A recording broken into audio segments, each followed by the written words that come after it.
بسم الله الحمد لله والصلاة والسلام على رسول الله صلى الله عليه وسلم. خذ عقيدتك لشيخ محمد بن جميل زين رحمة الله رحمة واسعة. هي يوم درسنا السؤال الثاني: هل يحتاج الدعاء لواسطة بشر؟ جواب: لا يحتاج الدعاء لواسطة بشر لقوله تعالى: وإذا سألك عبادي عني فإني قريب. سورة البقرة. خير. هل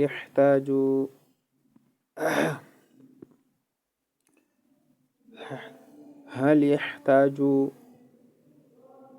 يفلقال لندي دعاء لمنا طري لواسطة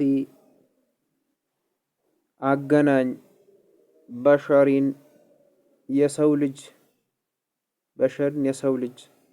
አንድ ሰው ዱዓ ሲያደርግ ዱዓ አላህ እንዲቀበለው ሌላ ያገናኝ ይፈልጋል እንዴ? ያ ዱዓ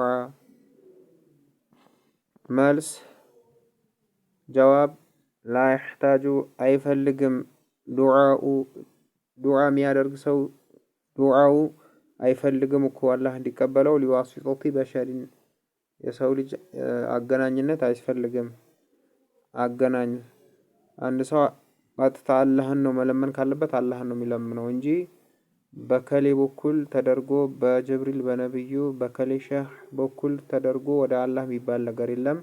ቀጥታ አላህን መለመን አለበት አላህ ዱዓውን እንዲቀበለው። لقوله تعالى ላቀለ አላህ Subhanahu Wa Ta'ala ቃል ነው። وإذا سألك አንተ ነብያችን ሆይ ወኢዛ ጊዜ ሰአለከ በጠየቁህ ጊዜ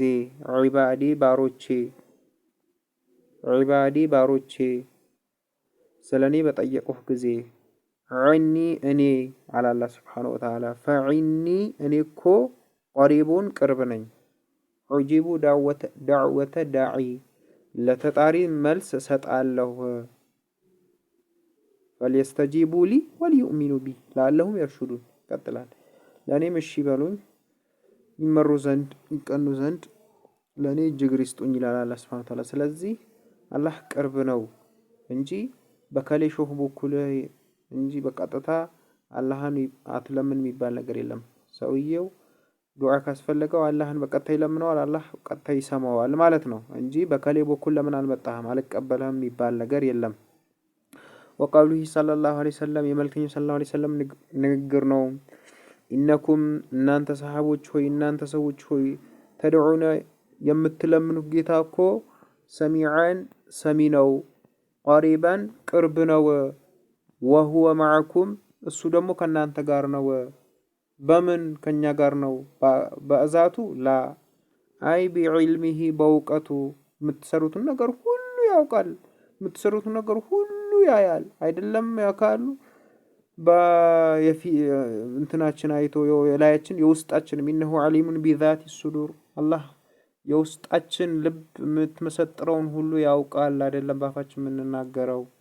ስለዚህ ጌታችን ምንድነው? ሰሚና ቅርብ የሆነ ጌታ ነው የምትለምኑት የምንለምነው ማለት ነው። ስለዚህ መልእክተኛው ሰለላሁ ዐለይሂ ወሰለም እናንተ እኮ ተድዑነ የምትለምኑት ጌታ ሰሚዓን ሰሚ ነው። ምን ለሚለው ለሚጣራው ሰሚ ነው። ቀሪባን ቅርብ ነው። ከደም ስራችን የሆነ ቅርብ ነው አላህ። ወለቀድ ኸለቅነል ኢንሳነ ወነዕለሙ ማ ትወስዊሱ ቢሂ ነፍሱሁ ወነሕኑ አቅረቡ ኢለይሂ ሚን ሐብሊል ወሪድ ይላል። ስለዚህ እኛ በእርግጥም የሰው ልጅ ፈጠርን ነፍሱ የምትወሳወሰው ሲሆን እኛ ለሰው ልጅ ከደም ስሩ በላይ ቅርብ ነን ይላል። ስለዚህ አላህ Subhanahu Wa Ta'ala ለኛ ቅርብ ነው። وهو معكم እሱ ከኛ ጋር ነው። አይ معكم ሚለው ሲፈስሩት አይ ማለትም ቢዕልሚሂ በእውቀቱ ነው። አላህ ምን እንደምንሰራ በጨለማውም በድብቁም በየትኛውም ቦታ ያውቀናል። ረዋሁ ዘግበውታል አልሙስሊም ኢማሙ ሙስሊም ዘግበውታል ማለት ነው።